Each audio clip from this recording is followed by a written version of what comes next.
Hello, I'm Gloria Starr, your host this afternoon for the Modern Day Finishing School. Our segment this afternoon is about tea etiquette, one of the graceful arts that I think has been almost lost. I grew up in having afternoon teas as a Canadian and loved it very much. So today we've put together a beautiful table with exquisite white dishes, lovely gold accents, and teacups and saucers from my mother and grandmother's collection. When people come for tea, they do dress up and they want to have a lovely, lovely time. So the more special you make your event, the more memorable it is. And special and memorable means incorporating all of the five senses: the visual, the auditory, the kinesthetic, olfactory, and gustatory. So it's what you see and what you hear and what you feel, what you smell and what you taste. So we have an array of colors that delights the eye, but still playing off our black and white, which makes each of the colors stand out and show beautifully. The tea that we're selecting this afternoon for a tea party is tea that I brought back from Taiwan. I had the pleasure of working there for a month just recently, and these are all beautiful, beautiful teas that give you the nice memories of special places and the exquisite flavors from very significantly gorgeous tea. When you pour tea, you're going to use a teapot. A teapot is generally shorter and stouter than a coffee pot. And when you pour, you usually hold the lid for safety.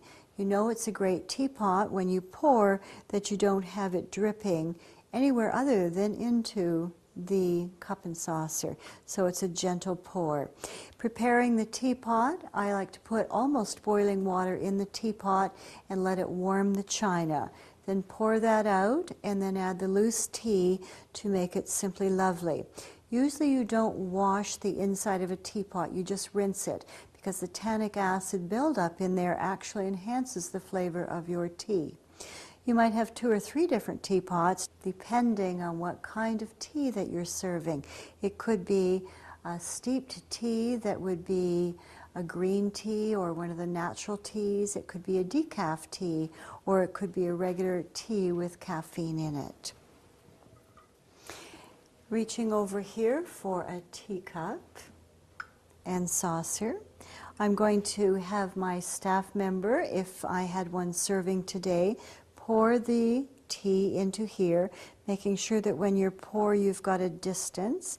And I like to pour somewhere in this direction down a bit lower rather than up here. It's much more graceful. So just lower the teacup and the teapot. When people add a sugar or a sweetener, I recommend it be very subtle and not drawing attention to it. This is what I often see. An item for a sweetener picked up, shaken vigorously, hit with their finger, and torn and making a lot of noise. It should be very, very subtle. So a quiet tear, all of the activity down nice and low and not seen. If there is a small plate on the table, then you can put your debris onto that, or if not, it could go onto your saucer. I like to put the sweetener and the milk in first with tea. And in England, they ask you if you'd like your tea black or white. And of course, the white means that you're putting some sort of milk in there. Cream is not served with tea. It doesn't taste good. And if people don't drink tea, they'll often bring you your tea, your hot tea in a restaurant with a slice of lemon and the milk. And of course, if you put lemon in that tea with milk in it, it's going to curdle. The first time I was in Florida, I asked for a cup of tea, and they brought me iced tea. I thought they brought me a soda. I didn't know what it was, as we grew up having hot tea in Canada. So it would be pouring in, and then taking your small dainty spoon and a very quiet, gentle stir 2 or 3 times, nice and slowly. Not a vigorous stir, not a noisy stir, and definitely not licking your spoon afterwards or tapping it on your cup. then you would set this on your saucer as you've already used it. I like to keep my tea in my left hand so that should I need to, I could extend my hand to shake hands with someone that I'm meeting for the first time. When serving at a tea party, I like my guests to be able to go into the room nearest us, which would be the den, with a nice fireplace lit in the afternoon on a wintry day. And then where the chairs are, we'd need a table between those chairs so the person can set their teacup down and perhaps some of the sweets that we've chosen. The apples are not necessarily for eating, but provide a lovely energy in color, which complement the tulips, as well as the shape and the way the light catches them, and also even the fragrance of the apples, very nice to add. Then we move into our sweets, which is a lemon roll and a special cake. We have these knives and serving utensils here. So the cake would already be cut as you see the loaf cake is cut. And then the server would actually serve you and put it on to your plate for you, or if there isn't a server at your party, then you would actually be able to do that. Of course, you can't touch anything with your fingers because you're only going to use the utensils. Once you've used this serving utensil, you need to put it onto the plate of the item you've selected, and then other people realize that this is only for this item, where the other server would be for the cake. Some people may not be sweet eaters, so we've also added a cheese and cracker selection as well.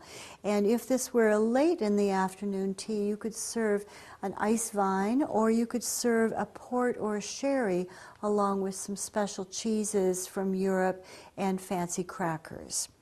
The tea pot should be rinsed prior to making a new pot of tea in, rather than just adding more hot water. So you're starting with either new tea bags or new fresh tea leaves in order to make it a really lovely flavor. So you'll want your water in several different kettles boiling at different times so that it's constant and people can have several cups of tea. Tea is supposed to be leisurely and graceful and elegant. And when I hold a tea party, I let people know that it's significant, either by sending them a special invitation or letting them know what the attire for the event would be. And that might mean a lovely hat or a pretty outfit, but it's a lovely time to slow down and enjoy an afternoon pleasure of tea. We are seeing tea incorporated in business meetings in our society today, and it's a nice low-key energy for people to relax and exchange ideas. Enjoy the art of tea and take time to relax over such a lovely, lovely event.